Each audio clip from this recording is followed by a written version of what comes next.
Hey, what's up, guys, and welcome to Talk with Tubbs, a petrolhead's perspective. As always, I'm your host, Tapelo, aka Tubbs, and I'm going to talk you through this podcast that deals with everything motoring. We're going to talk what's new on the market, what's old on the market, what's good on the market, and also what's bad on the market. Then we're also going to delve into some motorsport, but more focused on my favorite form of motorsport, Formula One. We're going to talk driver lineups, what we feel, react, but most of all, I'm trying to give you a petrol head's perspective. Words that come from someone who's as passionate about the industry as anyone I know. So as ever, let me not waste your time. Here we go. Talk with Tubbs is a go. So yes, as I said already earlier in the week on my previous podcast, I am going to upload a second episode this week that's focused mainly on car news, what I missed while I was away, certain things I'd like to talk about. Now, obviously, you know I can't touch on everything because there are certain bits of car news that I am generally not interested in, or I just feel like I wouldn't add anything new to what is already known. But sometimes I want to react to something just to give an opinion and to stuff like that. So we're starting off properly this week, and it's something that I didn't miss it. I saw it because I was still on social media for a bit, but I wasn't uploading any podcasts, so I haven't touched on it. I touched about possible information leaks we had, but here it is. The Ferrari 812 Competizione and Competizione Aperta. Now, I love it. Moving on. No. So as you all know, I am a big Ferrari fan. I've loved their cars for a long time now, ever since I was a kid. I was maturing at a time when the Ferraris you got were 360s, 360 Modena, the 430, and my favorite Ferrari of all time still remains the 458 Speciale. It doesn't change. I love the brand. Maybe I haven't been as critical of certain things they do, but I don't like everything they do. But for the most part, I'm still a fan of the brand.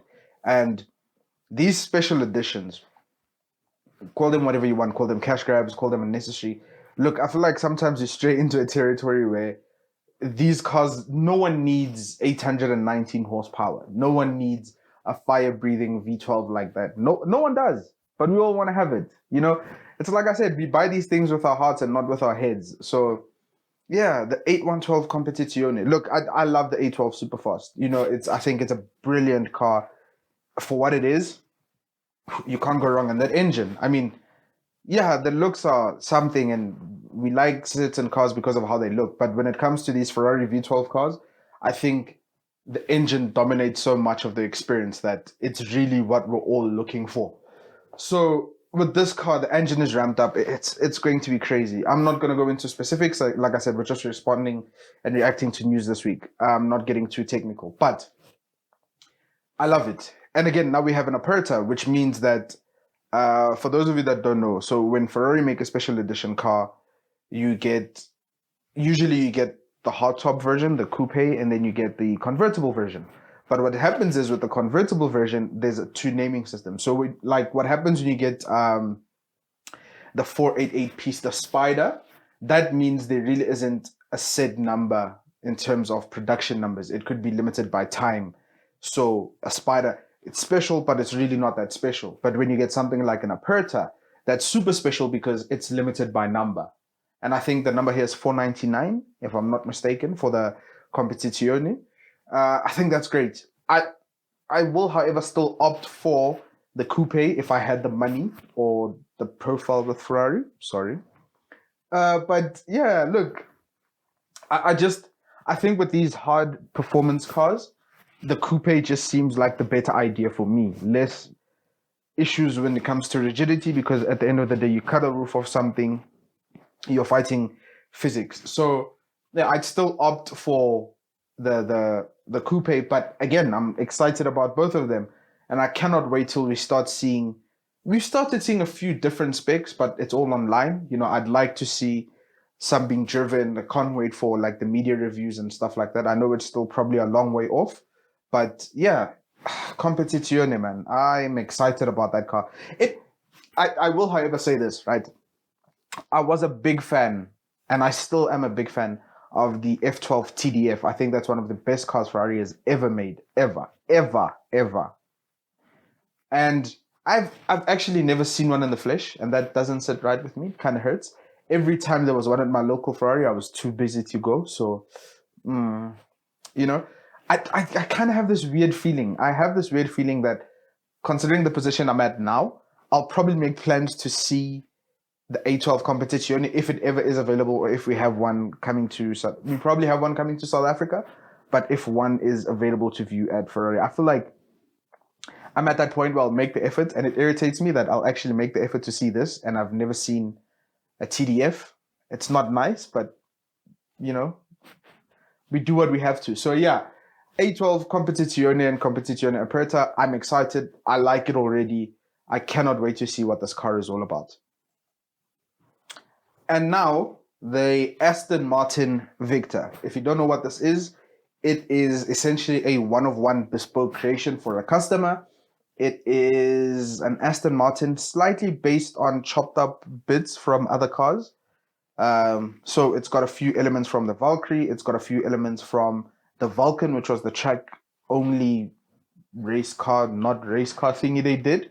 And it's got a few bits from the DBS Superleggera. Now, first drive reviews came out sometime during this week.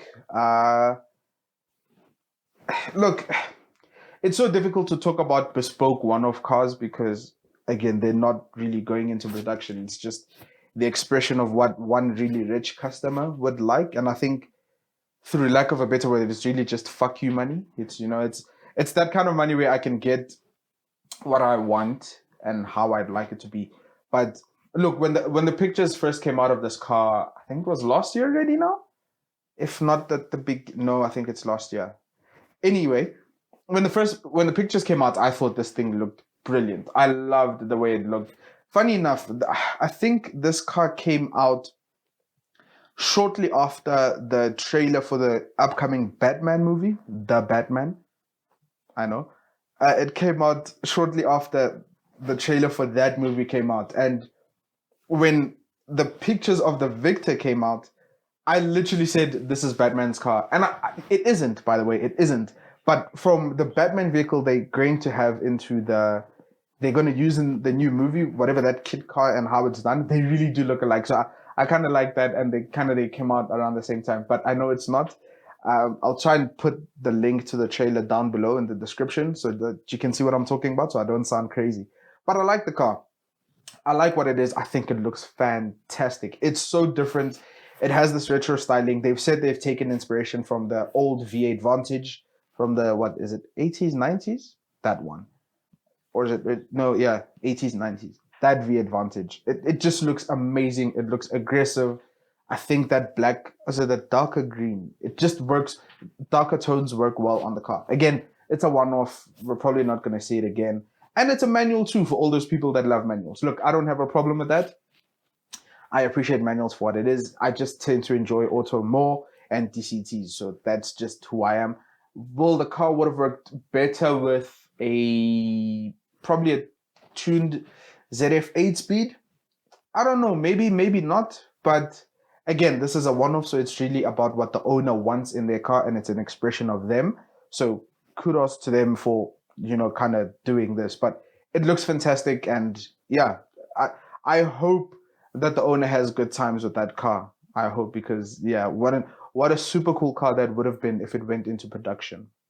Super cool. I love that thing. I love it so much.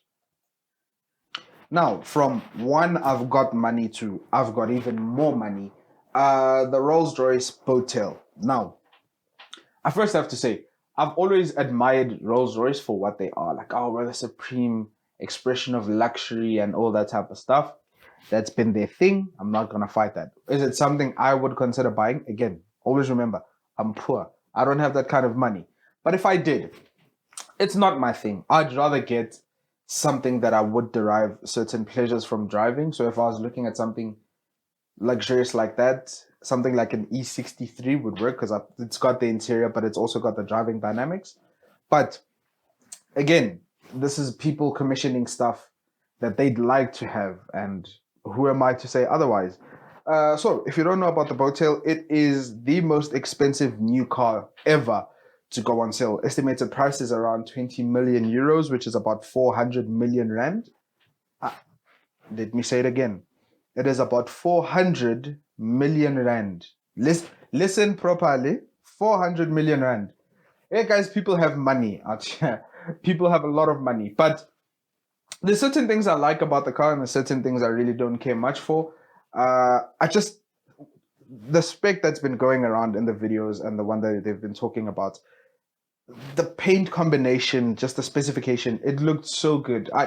I'm a big fan of blue stuff, blue cars, blue clothing. Remember Jeremy Clarkson said that about the Aventador. Does your car have blue stuff coming out of the rear? Flames. So I was a big fan of what it looked like. Again, with these personalized cars, man, again, there's only 3 of these. It's all handmade.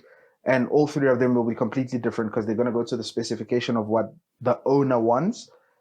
These cars can be hit and miss because, again, they're so personalized. It's really the expression of one person's dreams and imagination. So, yeah, it could go either way.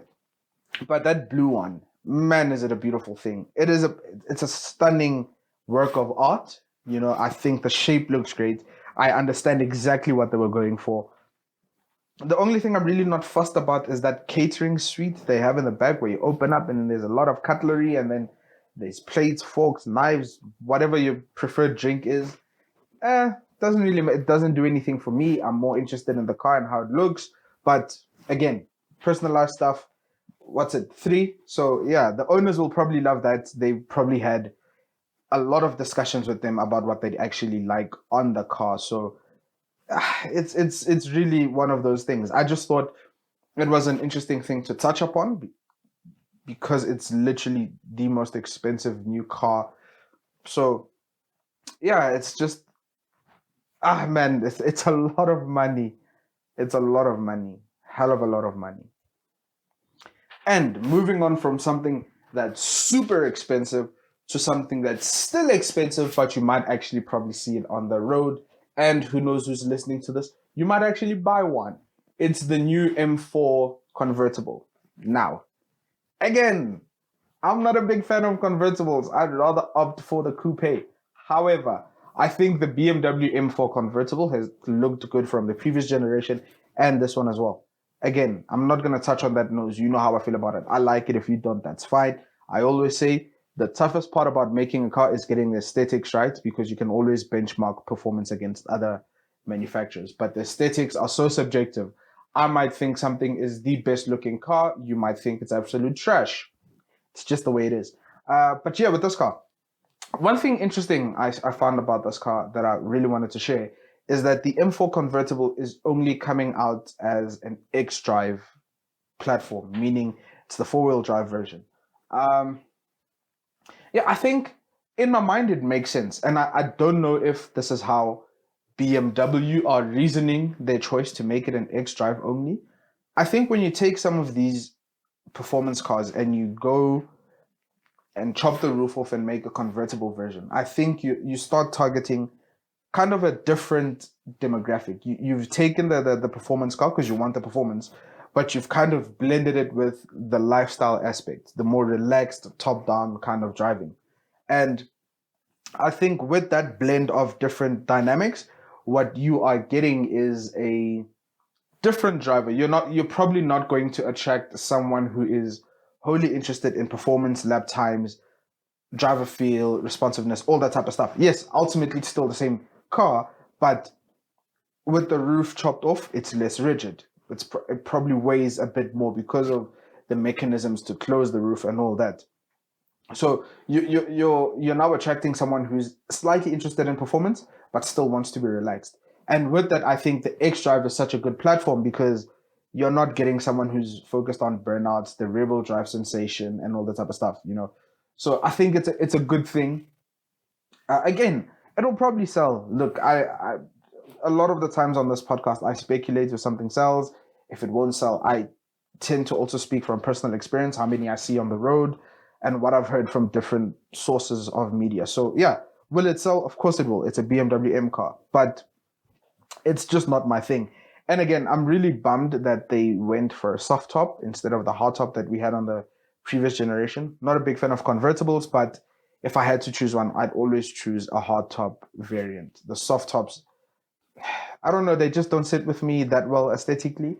I still prefer. I think it's more to do with if it's a hardtop, you can kind of disguise it as a coupe, and then when the time is right, drop the roof, have that open top driving experience. So yeah, the new M4 Convertible. Look, I still like the platform, and I think it will be a good car. So go figure. Go figure.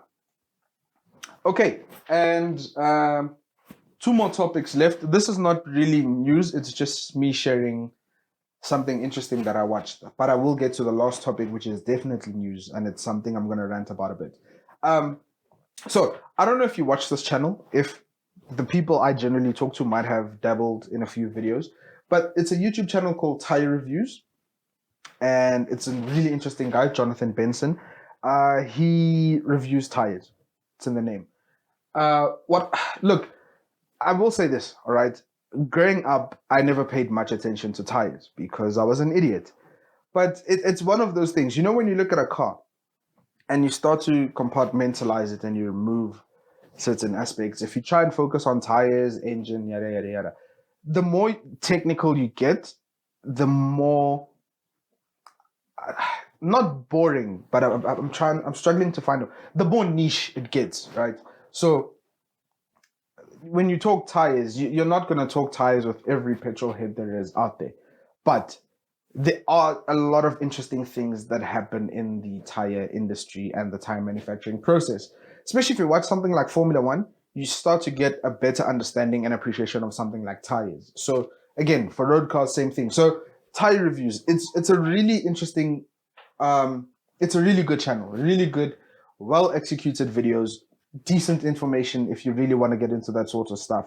But what I liked about the current video is it was a video on standard aftermarket tires and OE developed tires, original equipment tires. If you don't know, actually most manufacturers sometimes will have tire manufacturer they partner with. In this case, the review was on Michelin and the OE tires they developed for the new M3, M4. And what happens is these companies will partner up with a tire manufacturer and they're going to develop a tire specifically aimed at that car and how they want the car to handle. Again, I was so surprised at how much work goes into this, how the engineering they have to do to get the car to be more prone to oversteer instead of understeer, more prone to track use instead of road use, all that type of stuff, the biases that they have to engineer into the tire so they can get the performance that they want with the car. Every manufacturer has this sort of program, albeit differently with different manufacturers. Again, the video goes into a lot of detail on this, and there's been several. I think there's two. I'll link the video in the description box below, but it's honestly an interesting video. It's so interesting to see how that M3, the new M3 by the way, how it behaved with the aftermarket PS4S tires and the OE developed PS4S with the star marked tires. Really interesting video. And again, all the videos on that channel are really good. Some of them you might not necessarily enjoy because I don't think they're really aimed at a South African market, things like winter tires and all that type of stuff. But the more performance and everyday tires, you might get a lot of knowledge that's worthwhile there. So yes, Tyre Reviews on YouTube. We'll link the video down below in the description box. Have a watch and just keep an open mind, okay? Because I know it sounds boring when I say it's tires, but trust me, there's so many interesting things to be learned about tires. And last but not least, and oh my goodness, is it a big one? Is it a big one? I am gonna start this with 3 words. What are you doing? Wait, that's 4. Yeah, that's 4. I can't count. It's too early in the morning. Leave me alone. What are you doing? What are you doing, McLaren? What are you doing? I could not help but laugh when I saw this come up on Twitter. I really can't. So, in case if you don't know, there's been manufacturers have started making speedsters again. We saw this with the Ferrari Monza, the Aston Martin Speedster. McLaren went in with the Elva. Now, look, again, speedsters are generally toys because it's not something you can use every day. It's literally a roofless car, right? So it's really toys for the super rich. And I'm saying super rich because these cars are bloody expensive. But that's fine because those guys can afford it and it's what they want and it's what they want to have fun with. That's okay. So because these are such niche products, companies don't generally make a lot, which is fine, you know. They're really more cash grabs for them. So McLaren came out and I think initially they said they were making 399 Elvas, which was like, all right, cool. And I remember at the time, a lot of the criticism was this was really just a rebadged McLaren product. It wasn't that much different to what they had. And the problem was the 720S, which is one of the biggest problems for McLaren. Because whenever they try and make something that's super performance orientated, that's super capable, they tend to go too expensive. And everyone starts looking back at, why don't you just get a 720S? Because it's just as fast, as capable, but at a fraction of the price. And this was the problem with the Elva, because the carbon monocoque chassis is just based on an evolution of the 720S chassis. And I think it's not that different either way. And then the engine, same as the 720, just tuned to slightly higher power outputs. So you see the problem is, you're talking about a car that's got a direct competitor within the stable. Why?